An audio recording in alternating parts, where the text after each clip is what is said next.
Hello and welcome to episode 44 of Things I've Learned from Barry Harris. Today I thought I would talk about something that we haven't brought up before, which is the whole tone scale, which Barry brings up quite often, and the way that he comes up with it from his creation theory is he starts off with the chromatic scale.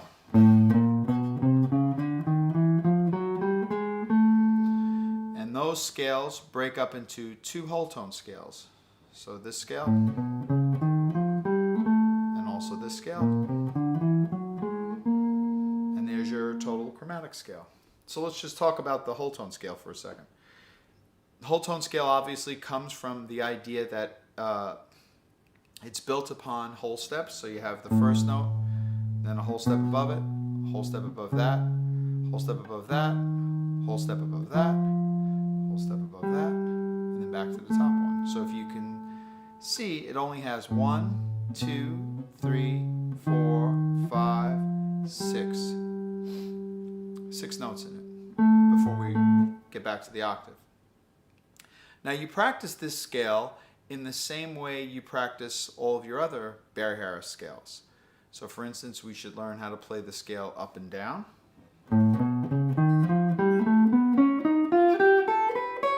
And let's just do it kind of a little bit further than we normally do because it's only a 6-note scale. So let's make sure we do it at least 2 octaves.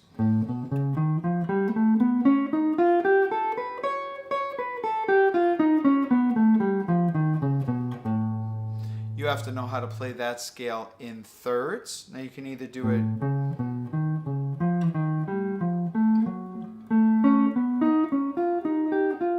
try to stay in position, or you can just sense it's always going to be the same kind of third. It's always going to be a major third. You could just move major thirds.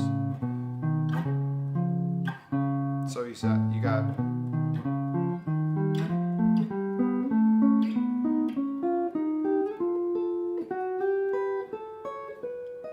and then down. Sorry.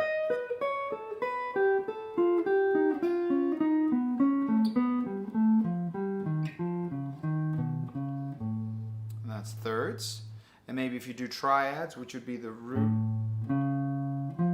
it would be augmented triad. So if we did that in triads, it would sound like this. Same thing again, all in whole steps.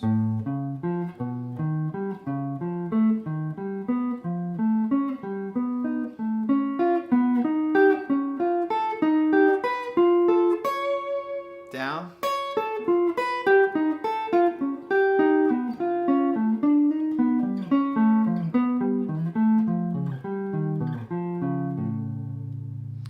Do one up, one down.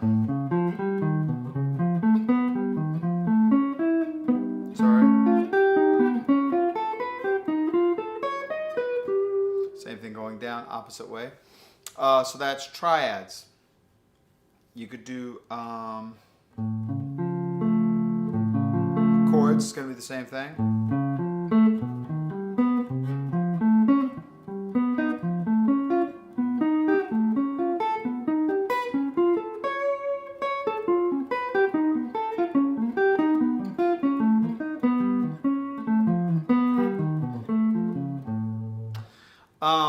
Now let's just talk about a few other things. So you had thirds, but if we look at the next interval, if we start on the A, there's a second, there's a third, then we also have flat fifths. So you should also learn how to play it in flat fifths.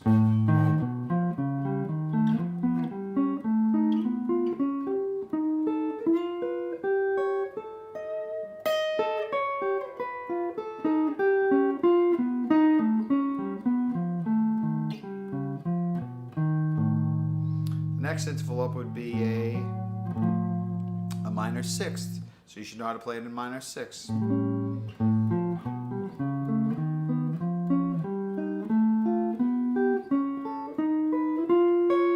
Down.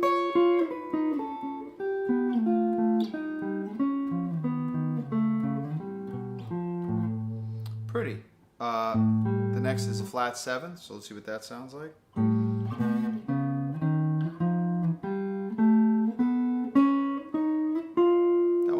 Dissonant, but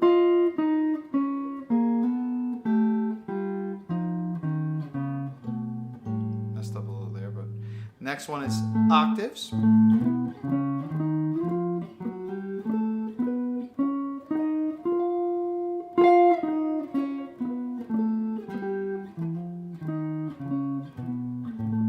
The next one would be like a, let's see, a ninth. So let's try ninths.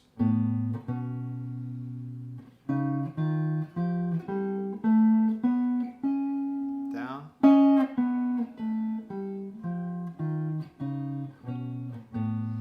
Next one would be, there's the octave ninth, tenths.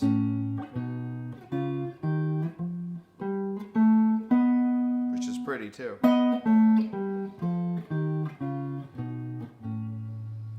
The next one, well, let's stop it at that point. That's pretty good.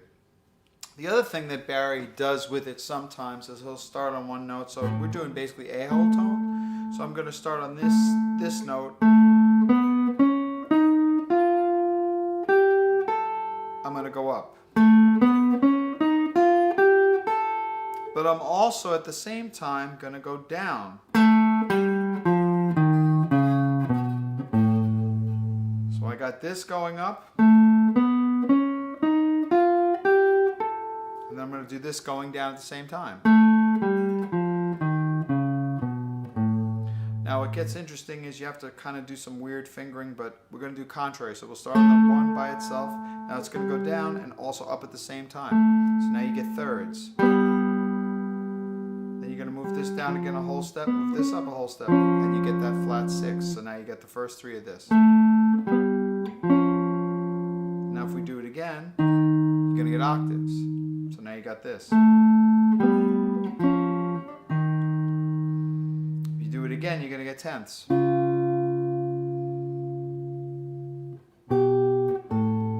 then we're back to a full double octave, really. Oh, sorry. So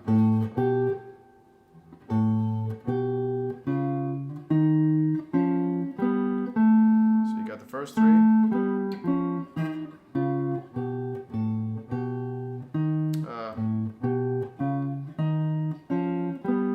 I don't know them as well as I should,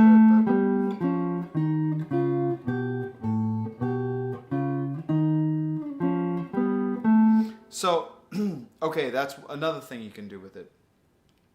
So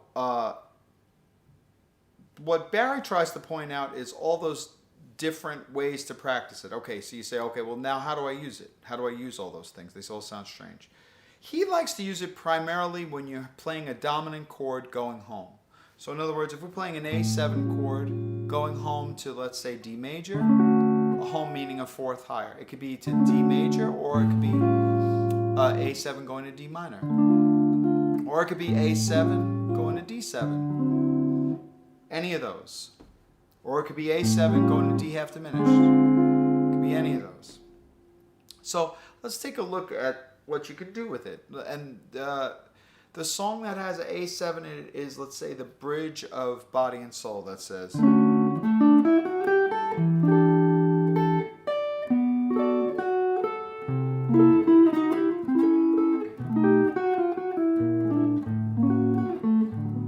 okay, so that's in the key of D. So it's D major, da, D, da, da, da, da, E minor, F sharp minor, D, da, da, da, G minor, to C7, and then 3, 6, 2, 5 in D, which is F sharp to B minor to E minor to A7 to D major. And then you can play another A7 to get back to D minor, which is the next change of the song. So there's kind of two spots there where you could play it. So let's try the first part.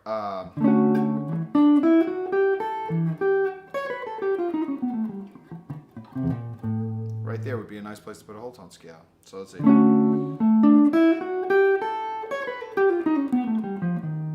Pretty, right? Here comes another spot to put it.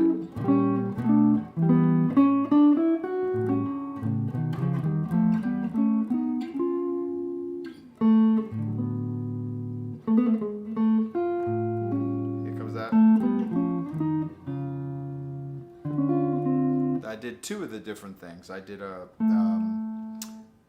whole tone scale where I did that contrary motion, and I just ended on the 10ths because I'm really not that good at doing it further, but I could have done it that far and then gotten to D minor. But you see all the different little pretty things that you could do with it. Let's do, that was thirds, so let's try it again.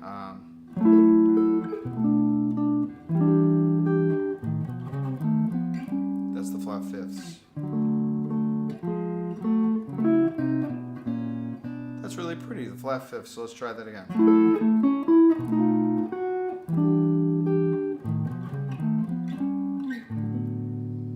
Beautiful, flat fifths. Let's try the sixths. Let's try a sixth. Let's do something like that. Let's try something different.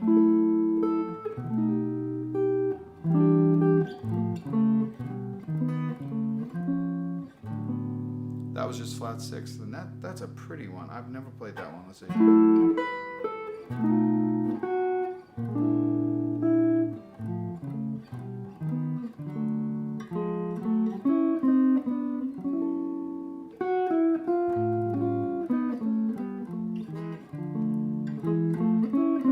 And then it goes into D minor to G. But see, that's a really pretty. Those are really pretty things to do. Just now with just the thirds, then the flat fifths, then the minor sixes. Those were all beautiful ways to play it. And then we did the contrary.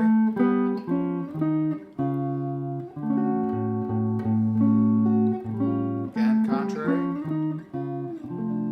Now D minor, because the second time around it goes to D minor. So all these little pretty things. Oh, you know, the reason why actually I brought it up was because Bud Powell plays this great thing. If we're taking A7, starting on the third, going down thirds.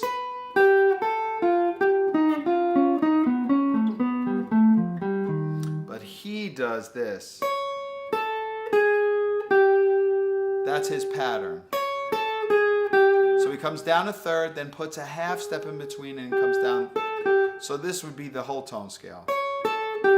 But he puts a half step between those two, so he does this. And then he does it on each degree.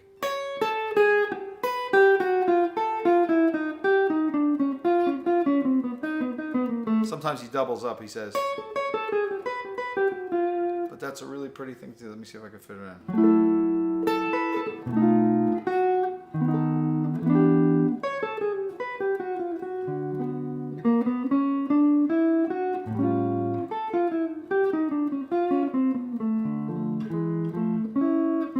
So you just kind of try to throw these little things in. And I know there's other places where you can use the whole tone scale, but primarily to use them from a dominant point of view, going home a fourth higher, whether that be to a major, to a minor, or to another dominant, or to a minor 7 flat 5.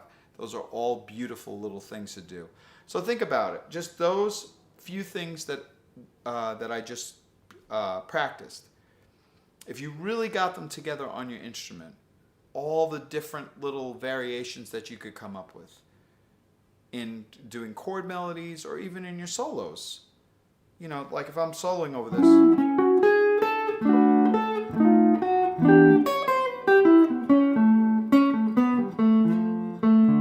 See, you could just do anything you want on a whole tone scale. That's a really nice one to just do it a couple octaves. A good way to practice it too is, which is kind of a nice way to look at it. If we're looking at one position, you got 3 notes this string, now 2 notes on this string, if you're playing guitar of course, then 3 notes on this string, and then you got 2 notes again, 2 notes on the B string, 3 notes on the E string.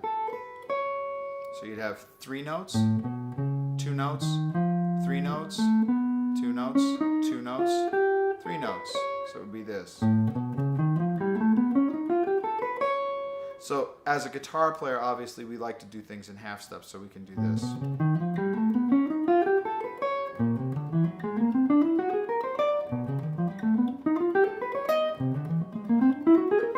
Or you could do 1 up and 1 down.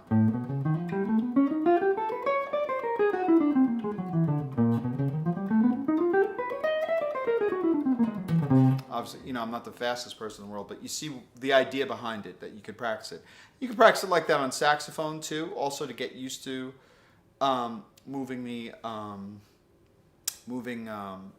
whole tone scale up half steps is important too. Anyway, I hope this was informative about the whole tone scale, because people have asked about it, and Barry does bring it up quite often. But he has, of course, you should go back and look at all those Barry Harris from Holland videos, because some of the whole tone things he does are really fantastic on the piano, just so beautiful. And you could transcribe them to guitar and really work out the fingering for it, and it'll sound really nice. So, okay, I hope you enjoyed episode 44 of Things I Learned from Barry Harris, talking about whole tone scale. Until next time, thanks.